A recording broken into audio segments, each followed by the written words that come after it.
more visitors from his past life knocked on the door in his sleep when he was ill.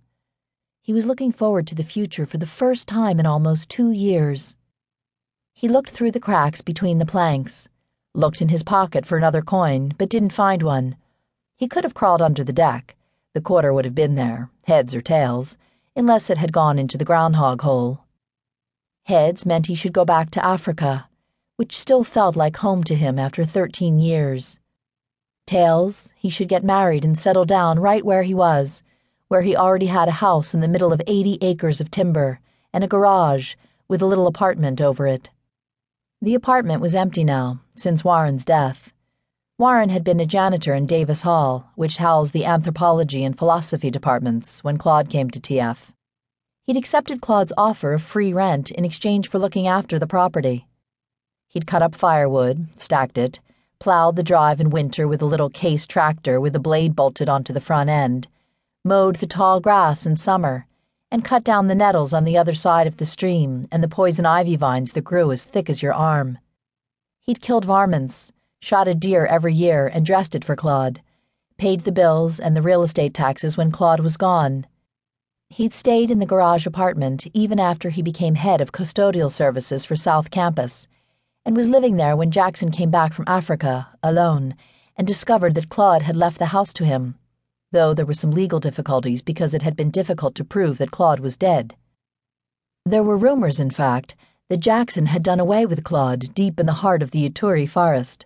The rumors weren't true, of course.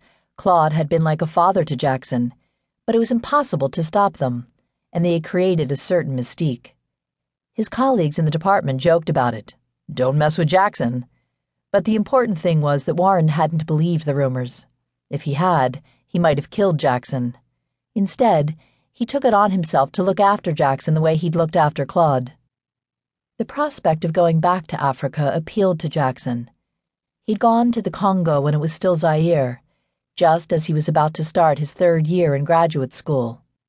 Some grant money had appeared out of nowhere, and Claude had tapped him to go along, probably because he spoke French and because he'd done well in Professor Steckley's 2-semester Swahili course. Though there were others who had taken the course too and done just as well. Kingwana, or Kitchen Swahili, a Bantu language, was the lingua franca in the Congo. The Negroes who lived along the edge of the forest spoke it, and the polyglot Mbuti spoke it in the villages, though they spoke a dialect of their own among themselves in the forest. Jackson wouldn't say he'd mastered this difficult dialect, but he'd learned it tolerably well in the 4 years he'd spent in the forest. But what had given him the edge over the other graduate students was the fact that he played the harmonica, or the blues harp, at department parties, and Claude had got it into his head that Jackson was an ethnomusicologist who could help him record and preserve the Mbuti music. 2.5 years after Claude's death, Jackson had been arrested outside Etienne Rameau's huge mud mansion at Camp Rameau by 2 Bantu policemen. They'd been waiting for him to come out of the forest for 2 months.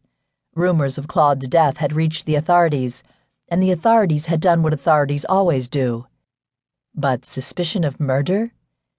Assisted suicide, possibly, though Jackson didn't think the charge would have stuck in a court of law, but it hadn't come to that. He'd been taken to the American embassy at Kinshasa. No one wanted an international incident. Claude was not married but had an illegitimate daughter living in Lyon.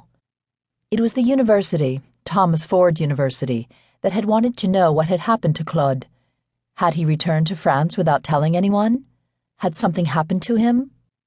No one, it turned out, had been inquiring after Jackson. By the time Jackson was arrested, his visa had long expired and none of his papers were in order. He didn't even have any papers, in fact.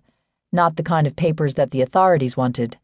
Though he did manage to bring back Claude's notebooks, which Claude had given to him after Claude's first death in the forest, before he was dead once and for all, absolutely and completely dead, as the Mbuti put it. What had happened was, Jackson had gone native. He'd had a taste of something that he didn't think he could live without. Ecstasy, or joy, or maybe simply a settled conviction of well-being, of being at home in the universe, of being where he belonged, though this settled conviction was punctuated by periods of incandescent.